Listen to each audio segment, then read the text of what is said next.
Welcome to the Writing Gym Podcast. We're here to pump up your writing. And now your host, Andy Brixey, personal trainer at the Writing Gym. Hi, I'm Andy, personal trainer at the Writing Gym. Welcome to Cycling with Sean Prentiss. I'm excited to introduce you to this week's guest, but first, a word from our sponsor, the Writing Gym. You know, you could break free from feeling like your writing is never good enough. You could write freely and achieve your publishing dreams. You're tired of rejection and lying awake till 2 a.m. wondering how you could have fixed your manuscript. Wallowing in self-doubt is not getting you any closer to your writing goals. You need real standards, real support, and real change. Are you ready to transform your writing and take it from the slush pile to publishable? We are currently accepting select writers in the Writing Gym. Visit www.writing-gym.com to apply. And now I'd like to introduce you to our resident writing coach, the gal who helps you pump your writing into shape in the Writing Gym. Welcome back to the Writing Gym Podcast, Annalisa Parent. It's a pleasure to be here with you again, Andy. And as always, I'm going to share a little story about Annalisa, but this week's story is actually about Annalisa's dog, Mia. Mia is the adorable little pup who is the guest star on the podcast often. She is almost human in her habits. In fact, her favorite thing is to use her paws like hands when she's begging for food and snacks and to get pet. This is true. She likes to, you'll see her occasionally on the podcast, she'll jump into Annalisa's lap and just kind of pat the side of her face like, excuse me, you need to pay attention to me now. It's true. You can see those videos on YouTube. Check out those videos on YouTube. And of course, we'll put something fun in the show notes at www.writing-gym.com/block. And I'm so thrilled to announce this week's guest, environmental writer Sean Prentiss. You might recognize him from his previous episode about keeping up your writing habits. You can find that at www.writing-gym.com/writing-habit. For those of you who don't know him, Sean is the author of Finding Abby, A Search for Edward Abbey and His Hidden Grave. He's a National Outdoor Book Award winner, a Utah Book Award winner, a New Mexico and Arizona Book Award winner, and a Vermont and Colorado Book Award finalist. He's also the co-author of Environmental and Nature Writing, a craft guide and anthology, and co-editor of The Far Edges of the Fourth Genre, which focuses on creative nonfiction. Thank you so much for joining us again today, Sean. It's always great to be here with you. Exciting to talk with you guys. So, Sean, can you just kind of fill us all in? What's been going on in your writing life since the last time that we spoke with you? A baby. That's what's going on in my writing life. No, I had a brand new baby, and I'm super excited to have her in my life. And that's completely changed my writing.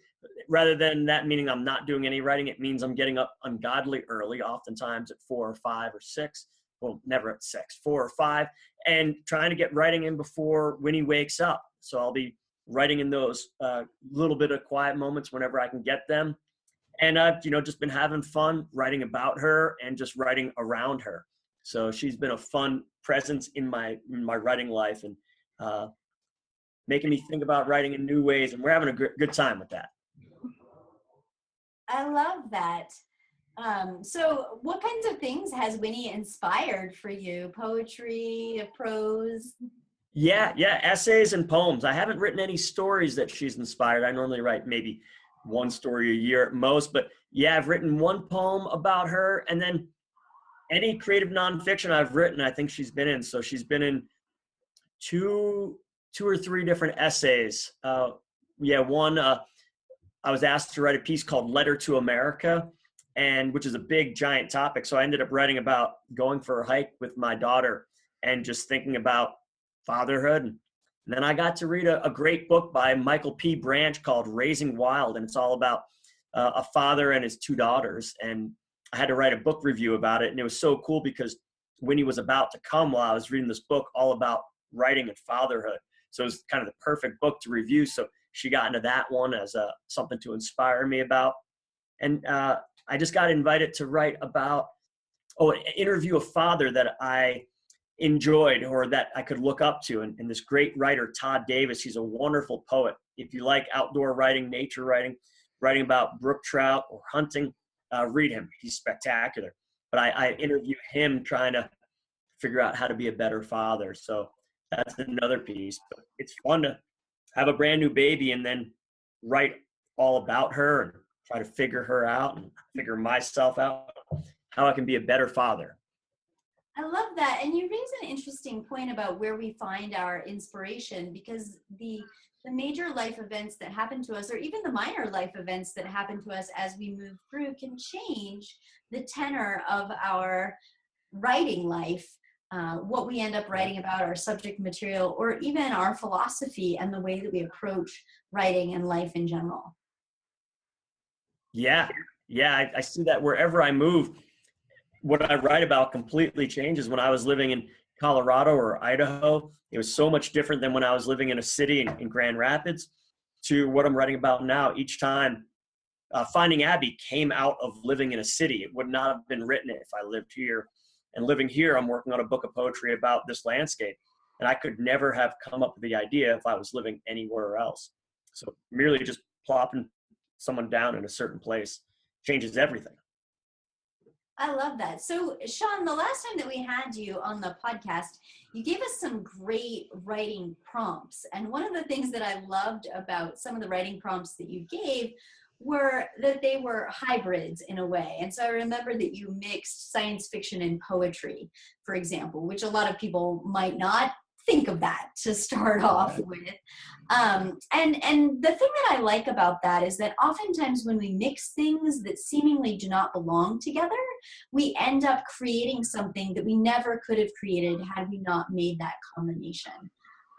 So there's magic there, and just kind of, taking the purple Play-Doh and taking the pink Play-Doh and smashing them together and see what happens. And we end up with a color. I don't know how pretty that would be. So I would love to go down that road with you and talk about some of the writing prompts that you love, writing prompts you've used with your students, especially around kind of looking at things that don't necessarily go together, but when you put them together, you end up with something that's a whole that's greater than the parts, if you will. Yeah, I'd happily do that. But before I do, Andy, have you done your writing prompt yet? I knew as soon as she said it, you were going to ask. I was going to ask regardless. Don't blame this on Annalisa. Right. The answer is no, Sean. The answer is no. Although you gave amazing tips on how to keep up a writing habit, it's obviously something I need to work on. Sorry to put you on the spot. That's okay. And people should know, even when I'm on a podcast about writing and we talk about this kind of stuff every single day, it's a fight to find that time. And, for you guys, it's getting up at 4 a.m. or 6 a.m. to squeeze that in. I live in New York City. I, work in an office. I should be getting up at 4 a.m. or 6 a.m. to finish that. But when I don't get home till 11 or 12 at night because, New York City Transit, thanks, New York City MTA, finding that time is rough. And, and I lied to you earlier, and I'll try not to lie too much during this interview, but, the last 2 weeks, I'm teaching 5 days a week, and I have so much reading coming in from my students that I'm not generating much new. I'm writing a little bit here and there, but mostly what I'm doing is I'm surviving my job. And then pretty soon I'll get above that, and then I'll get right back to writing. So sometimes, doesn't matter how in shape our writing lives are, we just get overwhelmed with work. But to answer your question, Annalisa, about that, some ideas, the first thing I wanted to talk about was what you were talking about, this idea of juxtaposition and just taking two different ideas and jamming them together. And I would like to say that this was my idea, and I'm really smart, but it was actually my friend Karen Hausdorfer's idea. She's a wonderful young adult writer, and I remember she had a poetry prompt. And if I remember correctly, what she wanted you to do was to start out with whatever thing you started out with, and then in the end, just do something completely different. And an example, one of my students today at Vermont College of Fine Arts, she wrote a piece about moving to Alaska and being warned all about bears. And she's walking to the school bus, and there's all this tension about bears. And you just keep waiting for a bear to show up. And she goes for her walk to her school bus stop, and they send her back home because school got canceled unexpectedly. And you keep waiting for this bear to show up. The bear never does show up. She goes back into her house, and it happens to be September 11th, 2001. And the real danger is not the bears that she's worried about, but the terrorist attack on the World Trade Centers. So it's this juxtaposition. How would you ever put bears and 9/11 together in Alaska and have it make sense? And she figured out a way, and it's all through that juxtaposition. So one thing to do is try to come up with two things in your life that don't seem connected and put those side by side. Or if you're a fiction writer, come up with two things that are completely unrelated. All right, a red balloon and a goose. What can you do with that? How can you write about a red balloon and have somehow a goose sneak across it that changes everything? And I'm thinking of a James Wright poem, Lying in a Hammock at William Duffy's farm in Pine Island, Minnesota. And it's all about him just laying in a hammock and observing the world around him. And then the big change for him is at the end, he just goes, I've wasted my life. And the reader is trying to figure out, wait, where'd that come from? How has he wasted his life? What does that mean? And just that big, hard right-hand turn forces us to think about everything in a new way. So that's one idea to see things new. Another thing, I might have mentioned this before, is the idea of constraints. And I think this goes along with, putting a couple things against each other.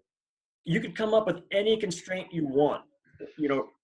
Write a short story that's 300 words and deals with the word Friday. Write an essay or a story where each paragraph is only one line long and cannot go on to a second line ever.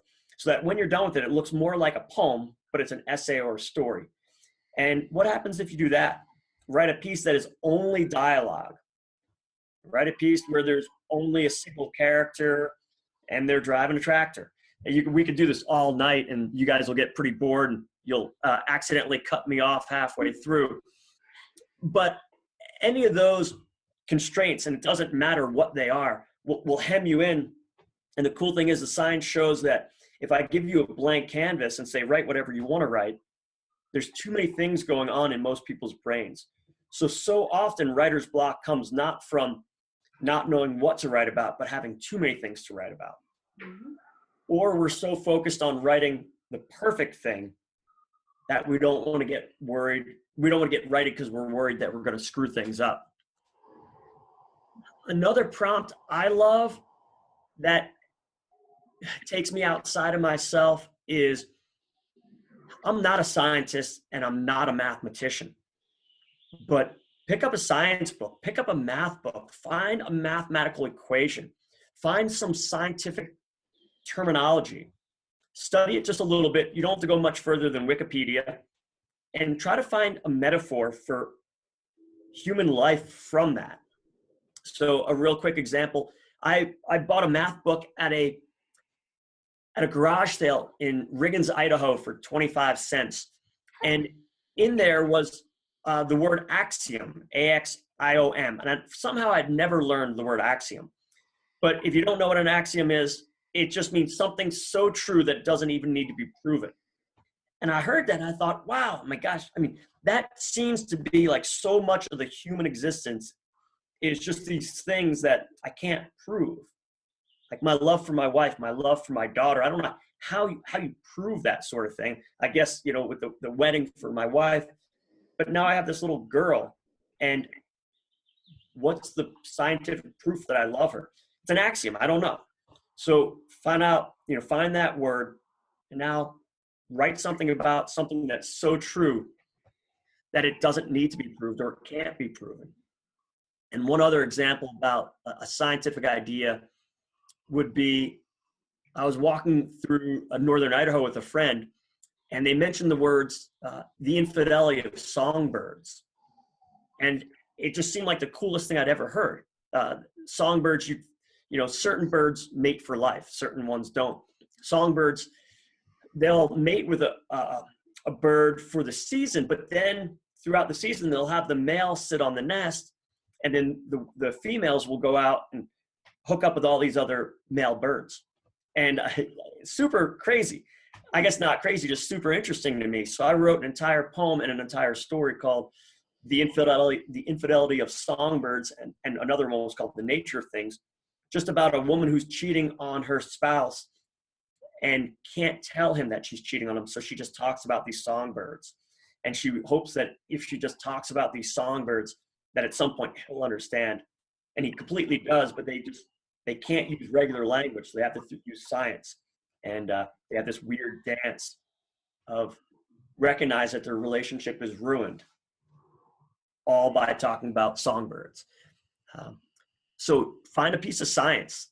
And again, I know nothing about science, so I do just enough research so I understand, and then embed that in an essay about your life or a story, toss it into a poem and see what the heck happens. I love that idea. And I think, Sean, you hit on something that's good to get our creative juices flowing, and it might result in a quality poem or a quality short story that we want to investigate and revise to publication. And, I work with people who are writing longer pieces, full books. And, so I've got a lot of tricks that we use to kind of get jump started within the context of a full piece where people say, gosh, I finished chapter 3 and I don't know what to do next. So what would you say to those people? What's your advice around, they've got this big, long piece and they're feeling kind of stuck. So how can they get back into the writing groove?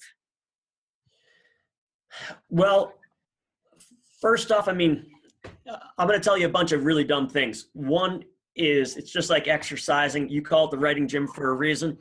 You have to stay in that writing habit. If you don't stay in that writing habit, it just gets really hard to get back in it. So if you keep doing it once a week, twice a week, 4 times a month, then at least your muscles are always in shape. The next thing is, never think about a blank page. So if you get to chapter 3 and you don't know what happens in chapter 4, you can either just start writing, which is absolutely fine. The other thing you can do is think about who your character is. And then think about, what are their desires, what are their wants, and what are their fears?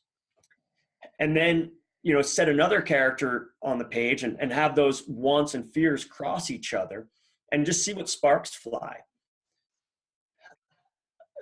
Because that's what all writing is doing. And I would argue that every single chapter needs to have that tension in there. So if we don't know what our characters' fears are, then we don't know why they're going to respond the way they're going to respond. So in real life, if you do certain things around me or to me, I'm going to respond in very certain ways. And, an example today, some of my students were late to class today. Some were unprepared. And there's something inside of me that demands that I expect that my students and I do a great job. So I had a talk with them. I told them that, we've got to do better. And the reason I talked about it is because something inside of me, and I don't even know where it came from, hates laziness and just pushes back against it and demands that we rise above that. And that's something maybe came from my mom, probably from my dad, but it's in there. Another thing is, if you were to yell at me during this podcast, that would really that knocks me off. I'm not someone who attacks other people. And when I get attacked, I really just isolate. So if I am a character and you attack me, please don't do that, Annalise or Andy. Then what is going to happen is my character is going to move over here and he's going to back away. So if you know your characters well enough, then you just set something in motion that hits them and you see how they respond. It could be love. I've had friends who, when love comes their way, they do everything in their power to destroy it. I have friends that, are so desperate for love that they'll go into bad relationship after bad relationship. So we've got to know our characters and know what the tension is and know how they're going to respond to that. So that would be another idea. Yeah, and I love what you're saying. We had best-selling author Stephen James on the podcast a couple of months ago, and he was talking about exactly that, just kind of saying, well, what would happen if, and kind of throwing your characters into a scenario. And, he's a true pantser. And so at the end of the particular scene he was describing, he started out with this vision, okay, my characters are going to do X, and they meandered through this whole scene and they ended up doing Y. And so that can be really interesting, and that also can inform us sometimes. We think we know our characters. My character is afraid of spiders, but then lo and behold, he becomes the hero in that scene, and he's the one who vanquishes all the evil spiders. Like, I didn't know that he was going to do that, but he's got something to show me. And it turns out, that maybe his fears aren't what we thought they were, or his fear is something else. So he has a fear of being seen as a coward that's stronger than his fears. Right? And I wouldn't have known that if I hadn't sort of thrown them into the spider's den. This is a silly example, but I mean, that kind of thing happens if we follow our characters and play the what if game. And to go along with that, every single day I wake up, and I assume you both do, and say, today I'm going to do A, B, C, D, E, and F. And that's my schedule. That's my outline. It's just like writing an essay or a story. That's my plan. And then when he starts crying, so B gets delayed, and then C doesn't happen, but D does. But then D leads to H, and then I've got to come back and try to get F done. I totally forgot about E. So, every day in our real lives, we create our outlines.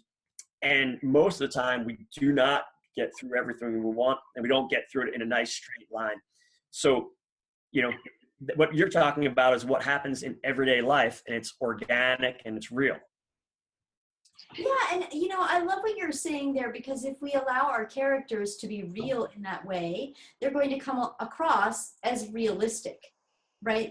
I mean, there must be people in the world who are like, at 3, I'm going to do this, and at 4, I will do that, and they stick to it. I don't know those people, but somebody out there is that way. And the rest of us, with our feet on the ground, we just sort of make the best of it with what comes along every day. And so if we're following our characters in a very organic way, they will feel far more authentic, because that's how most of us are living. And I talk to my students, and now we're getting away from writing prompts and writer's block, but I think this helps with character development, where, I talk to my students about how our characters need to behave logically. Every character is based around logic, but that does not mean that every character does what is logical to everyone else. So again, each character is going to respond when they get attacked very differently. But there's a logical reason that each of us responds that way. So you've got to know your characters so well that you know how they're going to respond when they're attacked, how they're going to respond when they're in danger, how they're going to respond when they're emotionally in a vulnerable place. But it's all about knowing logically who that character is. Yeah, that's something that Annalisa talked about a lot, and something that she covered with me when I had a lot of questions about like character development and knowing who they are back to front, sideways, upside down, every single way. Because if you don't know how those characters are going to respond in a situation, then it's not going to make the plotting and the pacing correct either, because you're not going to be able to build this story out of someone who's so very two-dimensional and simple, because no one is that way in real life. So having the ability to say, these are all their wants, their needs, their desires, every single thing down to the tiniest detail, and then putting them into a scene, how that's going to play out. Yeah. As opposed to, only kind of having a gist of a character, kind of knowing what you sort of want them to do, which will turn into just you focusing on, I want to get X, Y, Z done in a scene.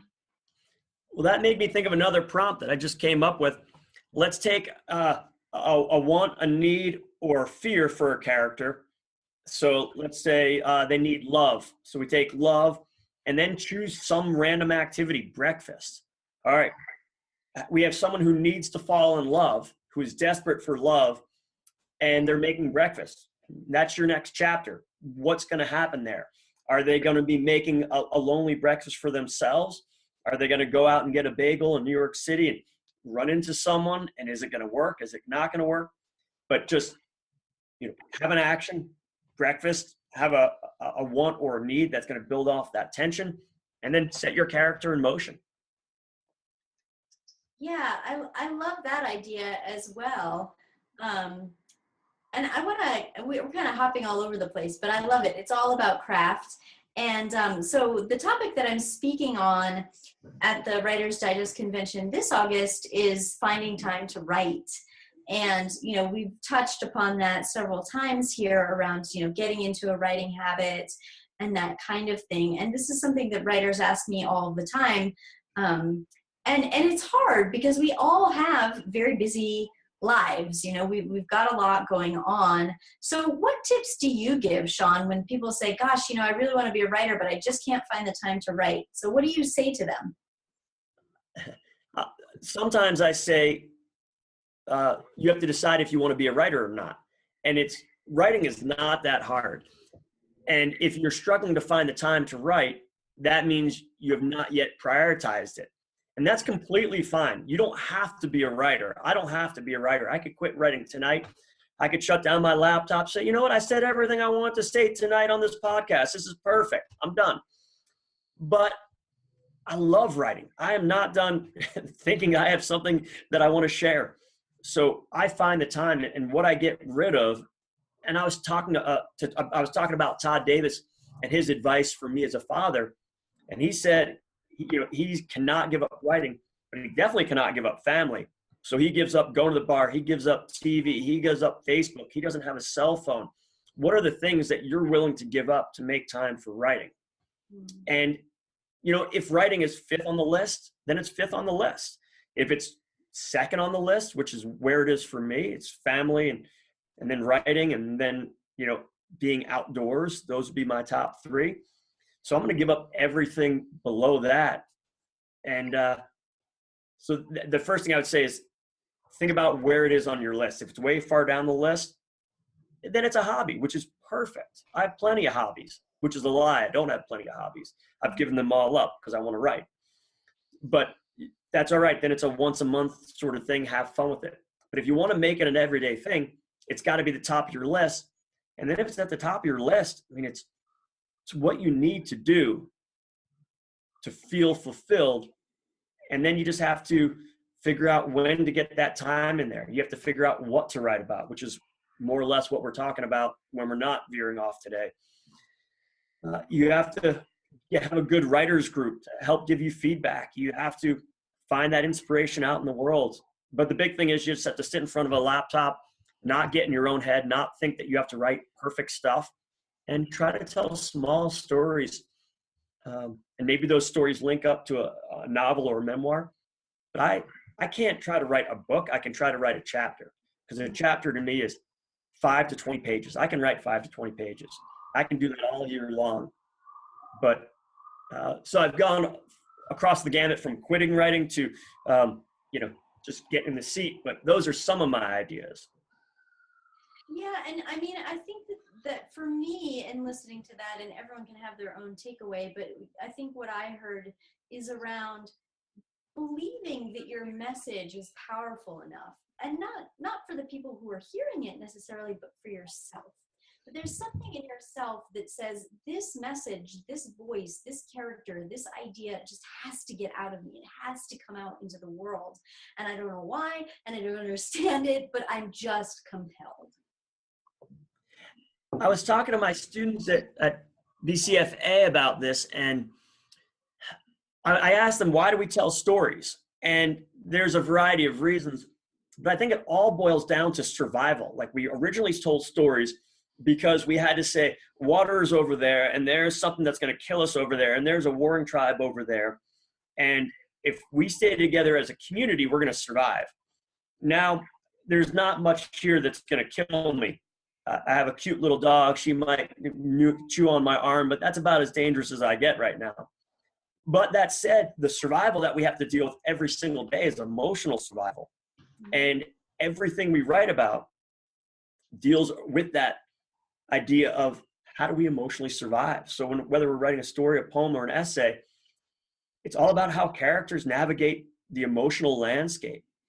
And we have these stories to tell, and we're trying to figure out how we or our characters move through the world so that we can figure out, so I can figure out, how do I move through the world easier? So you use the phrase emotional landscape. Can you talk a little bit more about what that is and how we can use it in our writing? Well, this goes back, at least for me, to a couple of different ideas. Some I already talked about. The wants and needs and fears of a character are the emotional landscape. So the interior landscape, what's going on that drives our characters? What do they want? Why do they want it? What do they fear? Why do they fear it? So you have to know their backstory. You have to know their motivations. You have to know their future hopes and dreams. But then there's also another thing I like to talk about with my students, and it's called, there's two terms, the river above and the river below. And the river above is really simply the situation that your piece deals with, the who, the what, the where, the when. Your readers need to know that, and they need to know it quickly in a piece. If I don't know who this piece is about, if I don't know where it's taking place, if I don't know about when it's taking place, it might just be autumn, it might be 1927. And if I don't know what's going on, you've lost me. I need all of those four. But if I have all those four and I see the character move across the page and I see them go step by step by step and reach the end, do I care? And that's where the river below comes in. And this is much harder to explain, but why do we want to spend 10 minutes on your piece if it's a poem, or 30 hours if it's a book? And the river below is the emotional pull of the piece. It's why this piece connects to the reader. It's why they learn some new global idea. It's not some, mathematical formula or anything like that. It's an emotional idea that moves them. It's the thing that makes us cry at the end of a book.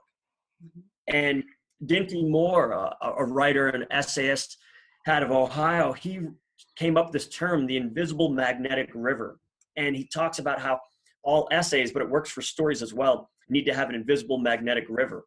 And what this idea means is that you can't have your storyline be so overt that I can look at your piece and by page 5 know what's going to happen on page 20 or 30. If I do know what's going to happen, it feels like a Hallmark movie, which might be fun to watch around Christmas, but we know too much. We know exactly who these characters are, and they don't surprise us. So it's got to be invisible, and then it's got to be magnetic. And what that means is each one of your chapters or each one of your sections have got to pull together and be linked. So they've got to necessarily just be drawn to each other. So scene 1 and scene 2 and scene 3 all come together. And then the river means I live on a lake and the water just, it moves, but mostly just sits. And a river goes, and it goes in one direction, and things might flow into it, but that river keeps going downstream. And your story has got to be doing that, where things can come in, but we're always moving in one major direction. And there'll be subplots, but this character is moving toward a single goal or a single worry or fear, and we're going to follow them through that. So those are some of the things that affect the emotional landscape. But the big thing is, if we don't know the character's emotional world, we don't care about them. Think about our friends. We're friends with our friends because they share things with us.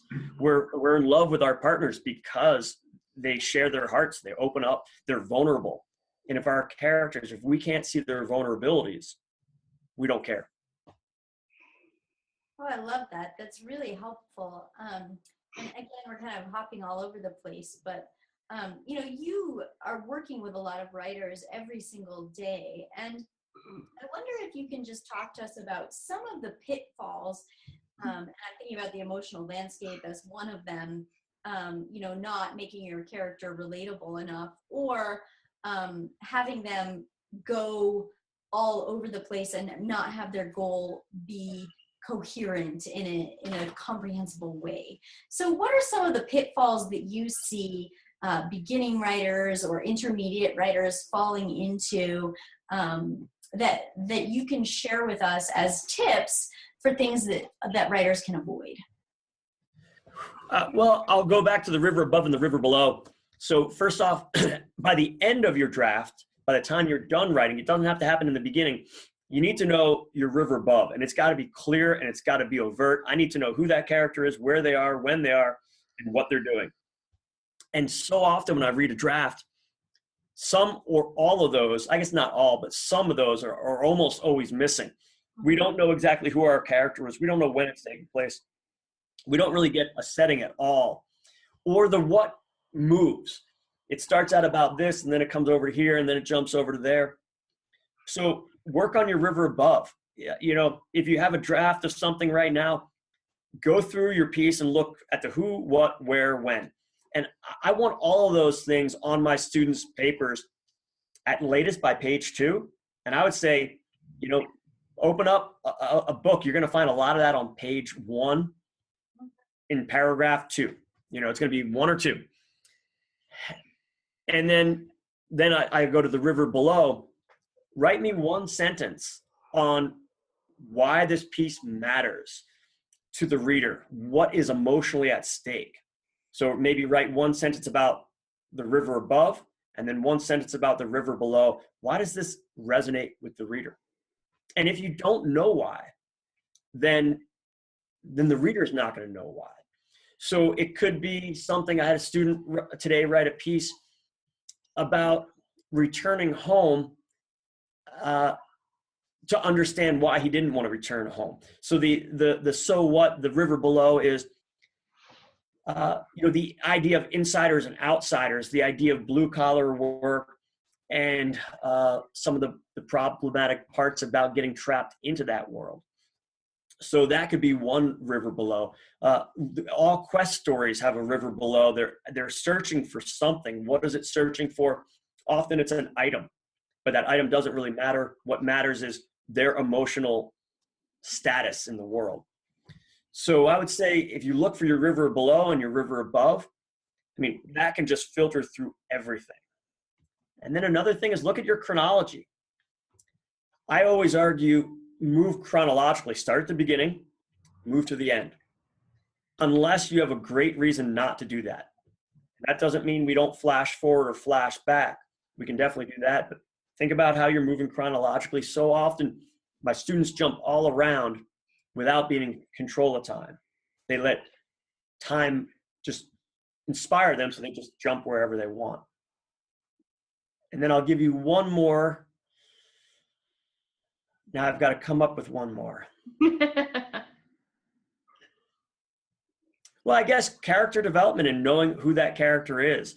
You know, we talked about emotional landscape. If you don't know, and the writer should get surprised as they go along, but by the end, we've got to know who this character is and why they're behaving the way they're behaving, why they're doing what they're doing, why they're doing it, where they're doing it, and you know, just on and on. So those would be some of the things that I think most of us can think about all the time, and I have to think about these all the time.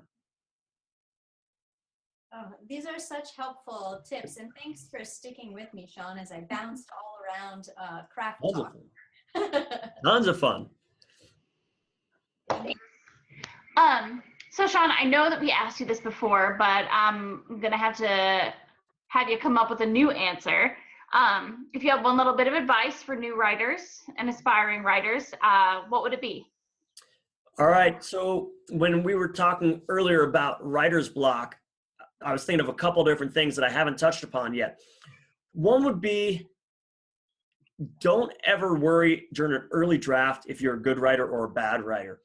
Because what I can promise you is that most of us are pretty bad writers in those early drafts. And so much of writer's block comes from worry about being a bad writer, worrying about our words not being valuable. Our words are always valuable, and they're often not very good in those first drafts.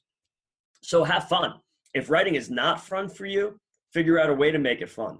And this goes back to an earlier idea. If you can't make it fun, do something else that is fun. Our lives are short. You should love what you do. So that's one idea. And then the other idea is think small.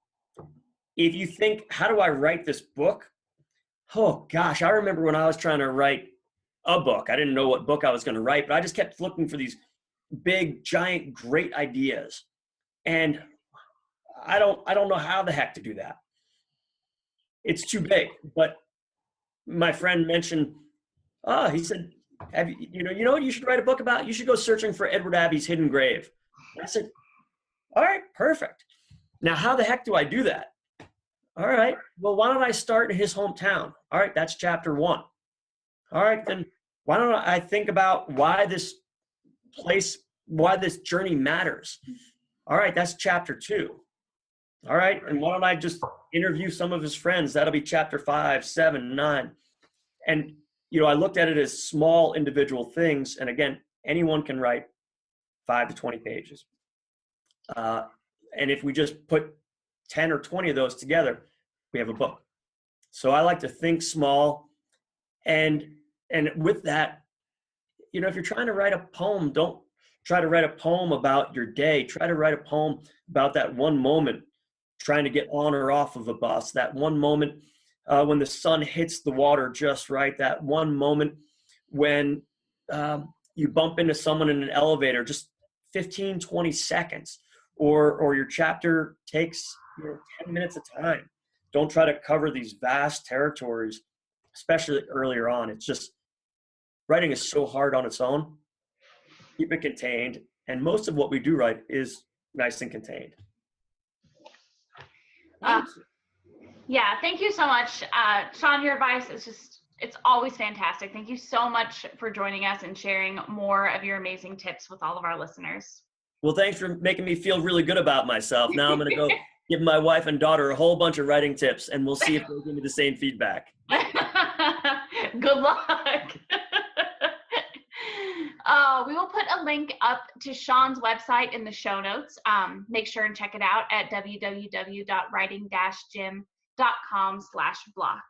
And thank you, Annalisa, for more of your great writing advice. Annalisa is the resident writing coach in the Writing Gym. She helps writers start, finish, and bring to publication writing in all genres. And in my opinion, she's the best at what she does.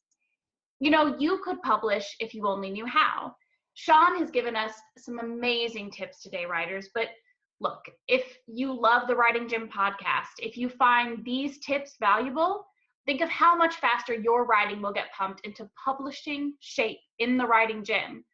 We take you from generating ideas to getting them on paper, from how to find an agent to how to market your book. You'll also connect with other writers who will support you and give you the most important quality feedback.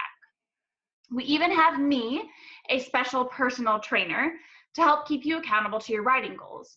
You know how you always say, I love to write, but I just can't find the time. I say it too. Well, what would it be like to have a gentle guide, someone to check in with you on how you're doing on your weekly writing goals? Well, you can. You can get the accountability you need to make time for writing in the Writing Gym. If you're serious about pumping your writing into publishing shape, apply now. Go to www.writing-gym.com. Don't forget the dash.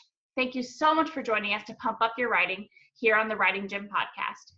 Be sure to check out the show notes and download the free cheat sheet at www.writing-gym.com/block. Happy writing! This has been the Writing Gym podcast with Andy Brixey and Annalisa Parent.